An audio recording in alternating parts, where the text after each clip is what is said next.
प्राप्ति की प्रेरणा होती है वो बहुत ही शुभ संस्कारी हंस होते हैं। और जिनको सतगुरु मिल जाते हैं, सत साधना प्राप्त हो जाती है, वो बहुत ही अच्छी किस्मत वाले होते हैं। जैसे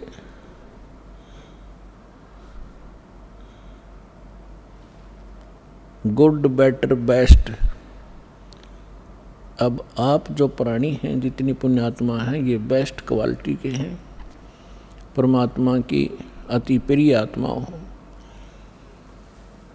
और जो मानव शरीर प्राप्त करके परमात्मा की भक्ति की रुचि नहीं कर रखते, वो पिछले जन्म से पशु पक्षी की योनि से आए हुए प्राणी होते हैं। और जिनके अंदर परमात्मा प्राप्ति की प्रेरणा होती है वो पिछले जन्म भी मनुष्य थे। अपने आत्माओं आध्यात्मिक मार्ग का ज्ञान न होने से ये भिन्न भिन्न प्रकार के मतांतर प्रारंभ हो गए, जिनमें से एक सिरफिरा पंथ चल रहा है, ब्रह्मा कुमारी। वो एक प्रेत का चलाया हुआ है। और वो क्या कहते हैं कि मनुष्य तो मनुष्य ही रहेंगे और अन्य प्राणी ही बने रहेंगे। उनका यहाँ तक विधान है कि जो व्यक्ति आज जिस स्थिति में है, उनके विधान अनुसार तो ये सिद्ध होता है कि स्त्री स्त्री ही रहेंगी, मनुष्य मनुष्य ही रहेंगे। और उनका क्या विधान है कि आज कोई लंगड़ा है, अंधा है, काना है, गूंगा है या स्वस्थ है, तो 5000 वर्ष के बाद उसका वही नाम होगा, उसकी माता पिता का भी वही नाम होगा और वही गांव होगा, वही स्थान होगा। और अंधा है तो अंधा ही होगा। फिर बाढ़ में जाओ या भक्ति क्या फायदा है भक्ति का? अकल है इन लोगों में। और इसके उसमें भी बिना ना जाने कितने प्राणी उलझे बैठे। तो पुण्यात्माओं,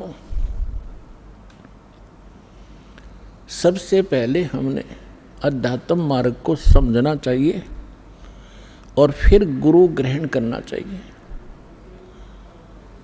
अन्यथा हम ऐसे अपना जीवन नाश करते रहेंगे। अब जैसे श्रीमद् भगवत गीता अध्याय नंबर 2 के श्लोक नंबर 53 में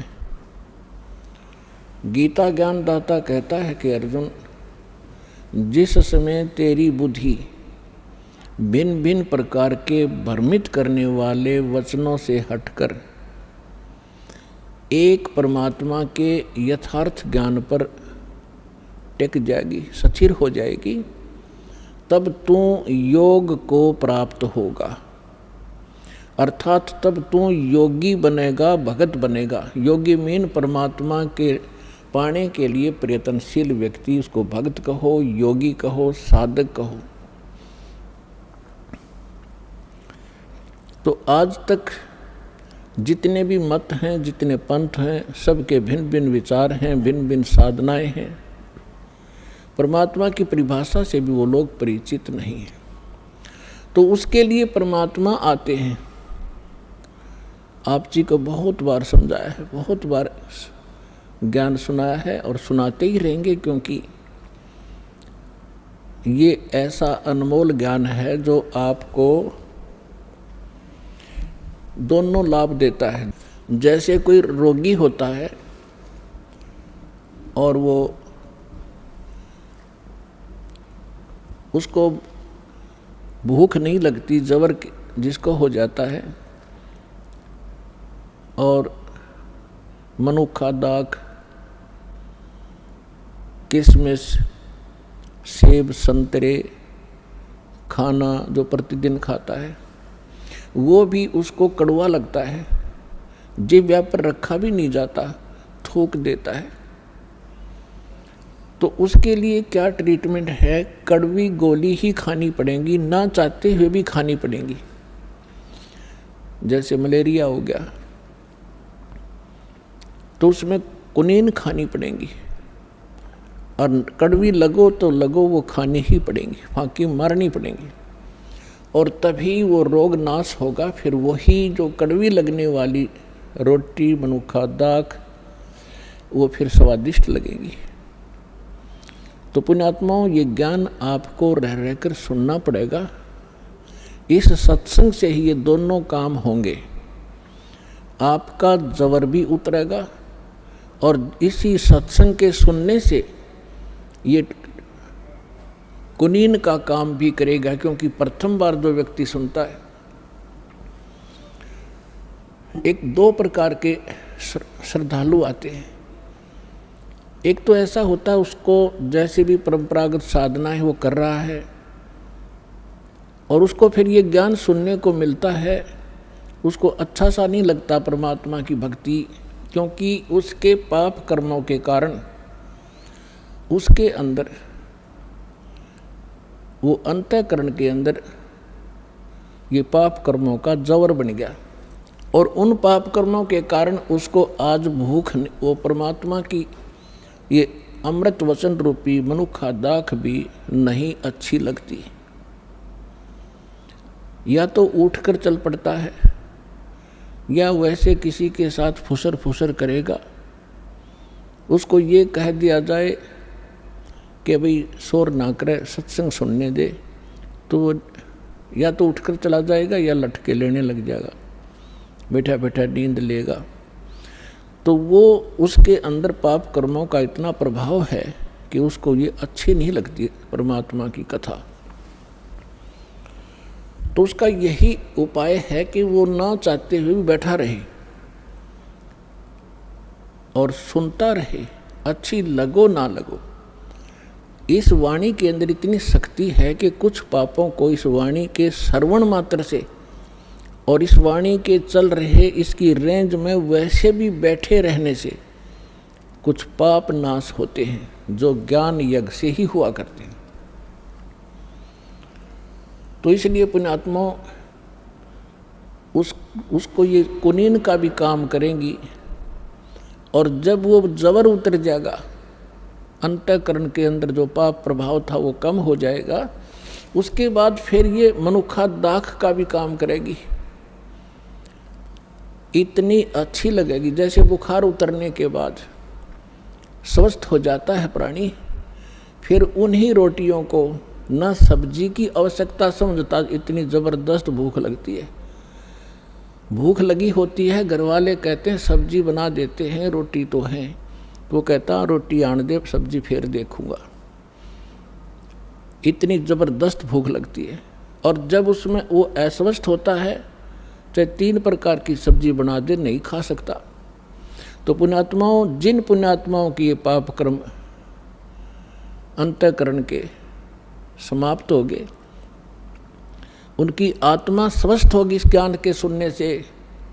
आज वो हजार हजार किलोमीटर से 1500 किलोमीटर से चलकर इतनी भूख बढ़ गई उनमें, ये मनुखा दाख राम नाम की ये आहार करने के लिए सतलोक आश्रम बरवाला में पहुंच रहे हैं। तो इसलिए ये ज्ञान आपको बहुत बार सुनाया है और रह रहकर सुनाते ही रहेंगे। ये दोनों काम करेगा। जिसको किसी कारण से भी कोई फिर से अस्वस्थ आत्मा होने लगती है, तो इस ज्ञान के सुनने से, ये एंटीबायोटिक कैप्सूल खाने से वो फिर से पाप नाश हो जाते हैं, आत्मा फिर स्वस्थ हो जाती है।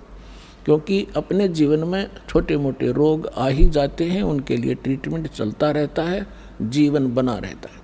ठीक इसी प्रकार सत्संग में आने से, परमात्मा के वचन सुनने से आत्मा किसी कारण से फिर पापग्रस्त हो जाती है और कुछ अरुचि बनती है साधना में, तो सत्संग सुनने से, दर्शन करने से, प्रणाम करने से, आशीर्वाद लेने से वो फिर से पाप कट जाते हैं, स्वस्थ हो जाती है। तो इसलिए आप जी ने सत्संग को रह रह कर सुनना चाहिए, एक सत्संग की तरह सुनना चाहिए। समय निकालो, घर पे कभी बैठे हो, छुट्टी हो, सत्संग चलाओ, एकाग्रचित से सुनो, एक एक वाणी पर ध्यान दो, क्या कहा जा रहा है। फिर उसको को छोटी मोटी मन में दोष होता है तो फिर वो तुरंत सेट हो जाता है।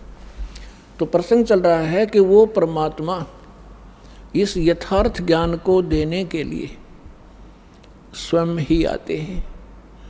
सभी वेद प्रमाण करते हैं। ऋग्वेद मंडल नंबर 9 सूक्त नंबर 1 मंत्र 8 और 9 में, ऋग्वेद मंडल नंबर 9 और सूक्त 20 मंत्र 1 में, ऋग्वेद मंडल नंबर 9 सूक्त 86 मंत्र 26 और 27 में, ऋग्वेद मंडल नंबर 9 सूक्त 82 मंत्र 1, 2, 3 में, ऋग्वेद मंडल नंबर 9 सूक्त 54 मंत्र 3 में, ऋग्वेद मंडल नंबर 9 सूक्त 94 के मंत्र 1 में, ऋग्वेद मंडल नंबर 9 सूक्त 95 के मंत्र 2 में, ऋग्वेद मंडल नंबर 9 सूक्त 96 के 96 के मंत्र 16 से लेकर 20 तक, और भी अनेक स्थानों पर, यजुर्वेद अध्याय नंबर 29 मंत्र 25 में, और भी बहुत से स्थानों पर परमात्मा की महिमा का वर्णन है। उसमें क्या लिखा है कि वो पूर्ण परमात्मा जिसने सारी सृष्टि की रचना की है, जिसने सब जीवात्माओं को भी उत्पन्न किया है, वो ऊपर के लोक में, धूलोक माने तेजो में लोक में, उसके तीसरे पोर्शन में बैठा, टॉप मोस्ट प्लेस पे, और वहाँ से गति करके आते हैं, और इतनी तेजी से आते हैं जैसे बिजली विद्युत आके ऊपर आकाशीय बिजली चलती है। और किस उद्देश्य से आते हैं? अच्छी आत्माओं को मिलते हैं, उनको तत्व ज्ञान से परिचित कराते हैं, अपने द्वारा रची हुई सृष्टि को ठीक ठीक वही बताते हैं।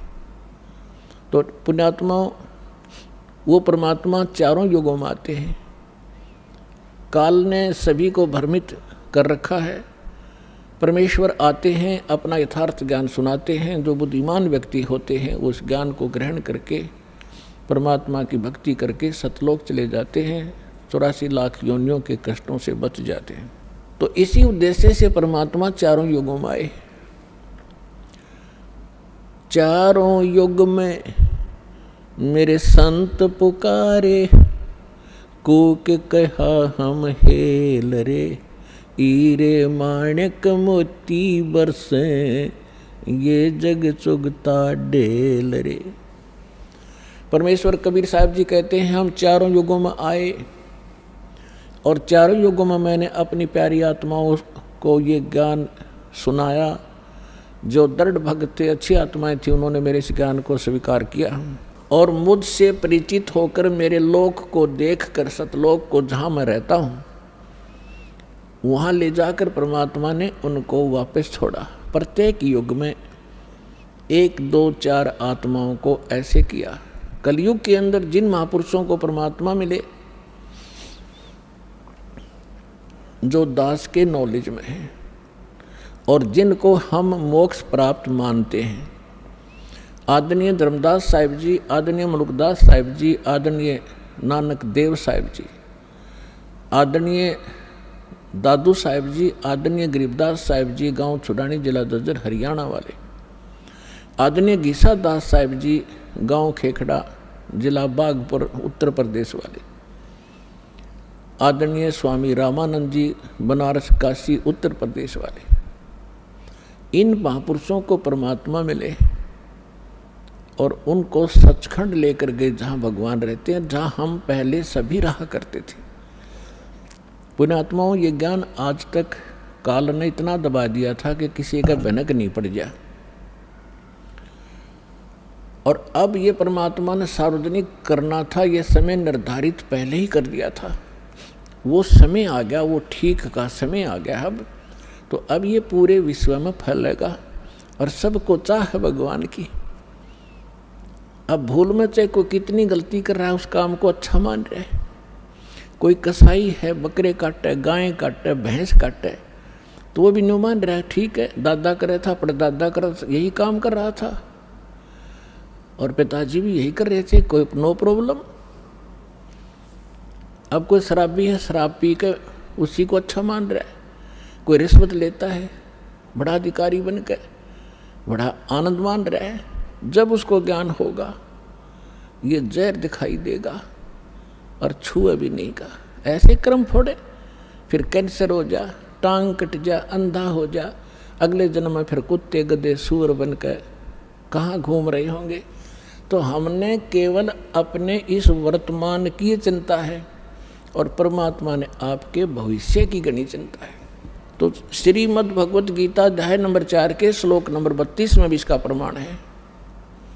गीता ज्ञानदाता कहता है कि अर्जुन, मैंने अभी आपको जो 25 से लेकर 30 तक आपको जो ज्ञान बताया कि कोई तो देवताओं की पूजा करके निश्चिंत है, कोई केवल व्रत उपवास रखता है, कोई योग अभ्यास ही करता है, कोई स्वाध्याय करके ही अपना मोक्ष मान रहा है, और कोई अहिंसावादी तीक्ष्ण व्रतों को ही करके ये समझ रहा है मैं मोक्ष प्राप्त करूंगा, जैसे मुंह पर पट्टी बांध कर नंगे पैरों घूमना, जैसे ये जैनी घूमा करते हैं। तो परमात्मा ने फिर गीता ज्ञानदाता कहता है कि ये सब अपनी अपनी साधनाओं को पापनाशक जानते हैं, यानी पापनाश होंगे तो मोक्ष होगा। सभी इसलिए कर रहे हैं कि जो साधना जो भी कोई कर रहा है उसने बढ़िया मान रहा है, सही मान रहा है, नहीं तो उसको पता लग जाएगी दिशा गलत है, तुरंत छोड़ देगा। तो वो सब अपनी अपनी साधनाओं को पापनाशक जानते हैं, यानी सही मान रहे हैं। लेकिन चौथे अध्याय के 32वें श्लोक में कहा कि अर्जुन, इन यज्ञों यानी धार्मिक अनुष्ठानों की जानकारी परमात्मा ने अपने मुख कमल से बोली है, उसमें विस्तार से कही गई है, उसको सूक्ष्म वेद तत्व ज्ञान कहते हैं। उसको जानने के बाद तो सभी पाप कर्मों से मुक्त होगा। चौथे अध्याय के 33वें श्लोक में कहा है कि अर्जुन, इस द्रव्य में यज्ञ की अपेक्षा ज्ञान यज्ञ श्रेष्ठ है। कहने का भाव ये है कि अंधाधुंध आंखें बंद करके देखा देखी ये द्रव्य यज्ञ करना, कि तो कांबड़ बांट दिए, कि तो धर्मशाला बनवा दी, कहीं भंडारे कर दिए और किसी को दक्षिणा दे दी। कहते ये इस प्रकार बगैर विवेक के, बगैर जानकारी के ये द्रव्य में यज्ञ करने की अपेक्षा ज्ञान यज्ञ श्रेष्ठ है, यानी तत्व ज्ञान समझ। फिर वो तत्वदर्शी संत तुझे जो ज्ञान दें, फिर उस तरह करो। गुरु बिन माला फेरते, गुरु बिन देते दान, गुरु बिन दोनों निष्फल है, चाहे पूछो वेद पुराण। चौथे अध्याय के 34वें श्लोक में कहा कि वो तत्व ज्ञान तत्वदर्शी संतों के पास जाकर समझ, उनको दंडवत प्रणाम करने से। श्रीमद् भगवत गीता अध्याय नंबर 18 के श्लोक नंबर 65 में गीता ज्ञानदाता कहता है कि मुझे नमस्कार कर, मेरा भक्त बन, नो इसमें कोई संदेह नहीं, तू मुझे ही प्राप्त होगा। अपने को भी केवल प्रणाम करने का उसने दिशा निर्देश दिया है, और तत्वदर्शी संत के लिए कहा उसको दंडवत प्रणाम की जाती है। तो उसने कहा है कि उनको दंडवत प्रणाम करने से, चौथे अध्याय के 34वें श्लोक में, कपट छोड़कर नम्रतापूर्वक प्रश्न करने से वो तत्वदर्शी संत तुझे उस परमात्म तत्व का ज्ञान कराएंगे, वो तत्व ज्ञान तुझे सुनाएंगे। तो परमात्मा स्वयं तत्वदर्शी संत की भूमिका भी करने आए थे। जब रामानंद जी 104 वर्ष के वयोवृद्ध महापुरुष थे, ब्राह्मण थे, 4 वेद, 18 पुराण, 11 उपनिषद कंठस्थ याद कर रखे थे। परमात्मा लीला में आयु में 5 वर्ष के थे। उस समय रामानंद जी 104 वर्ष के वृद्ध ब्राह्मण थे, और उस समय परमात्मा ने उसके ज्ञान को फेल करके और सतलोक लेकर गए। वहाँ परमात्मा को देखकर रामानंद जी ने जब वापस आया, समाधि टूटी उनकी, तब कहा था दोहू ठोड़ है एक तू भया एक से दो, और कहे गरीबदास हम कारणे तुम आए हो मगजो। अब इसमें गरीबदास जी की जो साथ में नाम आता है, ऐसा समझो जैसे तुलसीदास जी ने लाखों वर्ष पहले की रामायण की घटना या कथा जो कि तो अपनी लैंग्वेज में चित्रार्थ कर रखी है, इसलिए तुलसीदास जी का नाम आता है, लेकिन गुणगान श्री रामचंद्र जी के हैं। तो इसी प्रकार गरीबदास जी को भी परमात्मा सचखंड लेकर गए थे, वहाँ से फिर वापस छोड़ा था। उसके बाद परमेश्वर ने उनका ज्ञान योग खोल दिया था। आदरणीय गरीबदास साहिब जी ने परमेश्वर की महिमा कलम तोड़ लिखी, आँखों देखी। तो क्या कहा, दोहू ठोर है एक तू बया एक से दो, गरीबदास हम कारणे तुम आए हो मगजो। रामानंद जी कह रहे हैं, गरीबदास जी बता रहे हैं, तुम साहेब तुम संत हो, तुम सतगुरु तुम हंस, गरीबदास तेरे रूप बिना और न दूजा अंश। बोलते रामानंद जी सुनो कबीर करतार, गरीबदास सब रूप के तुम ही सृजनहार। तुम साहेब तुम संत हो, तुम सतगुरु तुम हंस। अपने आत्माओं, वो परमात्मा 600 वर्ष पहले आए थे। चारों युगों में आते हैं।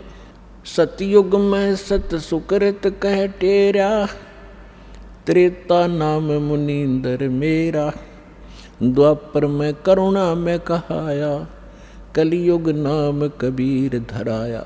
तो परमात्मा जब कलयुग में सन 1398 में सतलोक से सह शरीर आए, संवत 1455 ज्येष्ठ सुदी पूर्णमासी यानी ज्येष्ठ उतरते की पूर्णमासी को सुबह ब्रह्म मुहूर्त में परमात्मा सतलोक से आए, शिशु रूप धारण करके कमल के फूल पर विराजमान हुए। वहां से नीरुनिमा नाम के एक जुलाहा दंपति निसंतान थे, परमात्मा को उठा ले गए। इसके प्रत्यक्ष दृष्टा थे एक रामानंद जी के शिष्य ऋषि अष्टानंद जी, जो उसी सरोवर लहर तारा सरोवर के ऊपर स्नान करके वहाँ कुछ देर के लिए अपने गुरु जी द्वारा बताई साधना को किया करते थे। उसी दौरान परमात्मा सतलोक से आकर उस कमल के फूल पर विराजमान हुए थे। आज का जो विषय है उसको उठाते हैं, ये थोड़ी सी भूमिका बनानी थी। अपने आत्मा परमात्मा यहाँ आते हैं। हम सभी, चाहे आज ब्राह्मण हैं, चाहे हम कोई अन्य कास्ट में जन्मे हैं, और चाहे हम हिंदू हैं, मुसलमान हैं, सिख या ईसाई या कोई अन्य किसी भी मजहब धर्म से संबंध रखते हैं, हम सभी एक परमात्मा के बच्चे हैं, कबीर साहिब के। चाहे कोई चींटी है, हाथी है, मच्छर है, माखी है, कुत्ता है, गधा है, सुअर है, ये सभी उस परमात्मा के बच्चे हैं। उस मालिक को ये सभी इतने ही प्यारे हैं। जैसे दास ने कहा था, अभी ऐसा ही है, जिस भी कोई भी माता पिता का कोई कैसा ही बालक हो, चाहे वो अपाहिज हो। दास ने देखा कि एक जन्मजात एक बच्चा ऐसा था, बिल्कुल हाथ भी टेढ़े, मुंह भी बांगा, लाल पड़े, ना बोल पावे। उसकी माँ और उसके पिता उसको इतना प्यार करते थे, उसको उसकी लाल पूछा करती थी उसकी माँ बुरी तरह, फिर मुँह धो के अच्छे से लाड करती थी, जबकि वो 12-13 साल का उस पर पड़ा रहता था चारपाई पर। तो पुण्यात्माओं, हम उस परम पिता के बच्चे हैं। और आज चाहे कोई गधा है, चाहे सूअर बना है, चाहे कुत्ता बन कर दुख पा रहे हैं, उस परम पिता को इतने ही प्यारे लगते हैं। चाहे कोई गाय है, भैंस है, मुर्गा है, बकरा है, और जो इनको तंग करता है, खाता है, मारता है, उस परम पिता को बहुत कष्ट होता है। और इस काल ने हमारे साथ ऐसा जुल्म कर रखा है कि वो हमारे पिता के साथ प्रतिशोध ले रहा है। इस निकम्मे ने गलती तक खुद करी वहाँ, जब इतना वहाँ सुख सथल था, कोई कमी कहे की थी नहीं। इसके बकवाद भाई तपस्या करी, अलग राज लूँगा। बता, चाहे 100 ब्रह्मांड ले ले, एक चारपाई पर सोना है, चाहे 20 कमरे की कोठी बना ले, एक चारपाई पर एक कमरे में एक कोण में पड़ा रहना है जीव ने। बाकी बकवाद किस लिए? ये इस जैसी ही वृत्ति हमारी होगी। और फिर जब इसने उस लड़की के साथ दुर्व्यवहार किया, गलती आप करी, परमात्मा ने निकाल दिया तो उसका दुश्मन बन गया। अब हम आगे गलती से उस परमपिता के बच्चे इस काल के जाल में, अब इसने प्रतिशोध ले रखे हैं। आप देख लो, जब कोई जीव सुखी हो, सारी ऐसी मर्यादाएं बना दी। जैसे घर में देख लो, घर घर में महाभारत रोज होती है। ऐसा संयोग बना रखा है कि जैसे सास तो होगी 50 वर्ष की और बहू होगी 18 और 20 वर्ष की। अब 50-55 वर्ष के व्यक्ति का और 18-20 वर्ष के बालक की कदे भी नेचर ना मिले, और दोनों ने घर में रहना, दोनों का खड़ा जो ना एक्सीडेंट रहेगा, तो चैन होने नहीं देता। इसने इस ढंग से सेट कर दिया। तो पुण्यात्मा, इसका और कोई विकल्प नहीं है। एक तो ज्ञान समझे, और ज्ञान समझ कर फिर उस ज्ञान के आधार से शांति हो सकती है। एक उदाहरण है, एक सास अपनी बहू को बहुत ताड़ती थी, धमकाती, खुरकाती थी, छोटी छोटी बातों पर घना दुखी कराया करती। तो एक दिन उसने उसकी सास को, उसकी एक सहेली बुढ़िया थी, वो कहने लगी कि बहन चल सत्संग सुन कर आते हैं, मैं आज लेट होगी, थोड़ी देर होगी, मुझे अकेली मैं जा नहीं सकती, तो मेरे साथ चल। वो कभी सत्संग के वो नाम से बहुत चिढ़ा करती, लेकिन उस दिन अपनी सहेली के कारण वो ना नहीं कर सकी। चल तेरे साथ चल पड़ती हूँ, मैं पसंद नहीं करती इन सत्संग ने, इसमें तो सारे आलसी लोग जाते हैं, निकम्मे व्यक्ति जाते हैं जो काम नहीं करते, करके खा ले, लेकर दे दे, यही बात बड़ी। इस तरह के फार्मूले हमारे सभी के थे। तो बुढ़िया चली गई, तो वहाँ ज्ञान सुना।